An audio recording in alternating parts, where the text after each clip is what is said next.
if Jeffrey Sachs were sitting in this room, would you be able to come to a consensus with him by the end of the evening? Jeffrey Sachs taught me for a year at Harvard. And I think if there was one point when I just thought, I cannot believe that somebody would do this, is when I saw Jeffrey Sachs's comments about my book. Because he taught me. I paid good money. My parents broke their backs in Africa. You know, during my day, fees at Harvard were $30,000 a year at a time when my country's per capita income was $250 a year.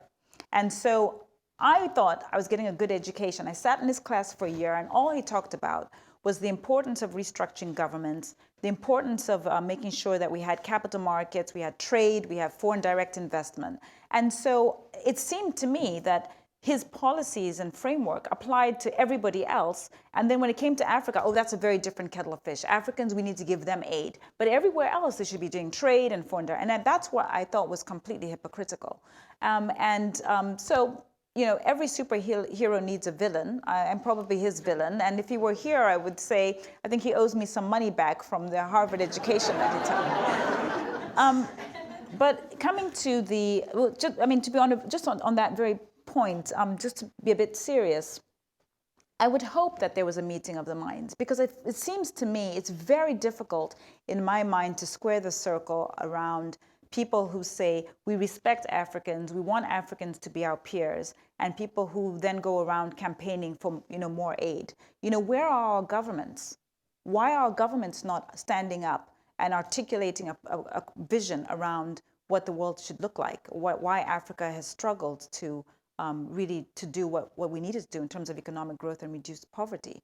Yeah, as an African, I don't want to hear from the rock stars. I want to hear their music, and I love their music, but I don't want to hear them designing African policy. It's a waste of our time.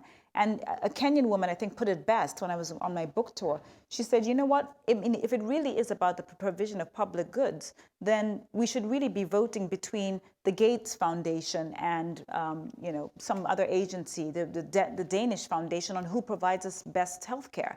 And in a strange way, I mean, I kind of thought, haha, that's pretty funny. But actually, if you take the logic to the extreme, that's exactly the point. You know, where are our governments in all this? And the sooner we get our governments to deliver, the better. And if I may, just to give my country a little bit of a sort of a props for now, we just day before yesterday, excuse me, just did a $750 million bond in the markets, in public markets. This is very important. I mean, at the time I wrote my book, you know, 3 years ago, people said, oh, you know, African countries can't come and do bonds in the international market. Everybody else is doing bonds. It's very important for us to do that, because this is a way of holding our governments accountable. It's a way of keeping them in check. So I would hope that Jeff Sachs actually has come around to the real world, and has come around to the fact that Africans deserve to be around the table having those discussions. And it shouldn't be the case that we have people who are not elected attending the most important meetings in the world, speaking on behalf of you know, nearly 1 billion Africans with information that's incorrect.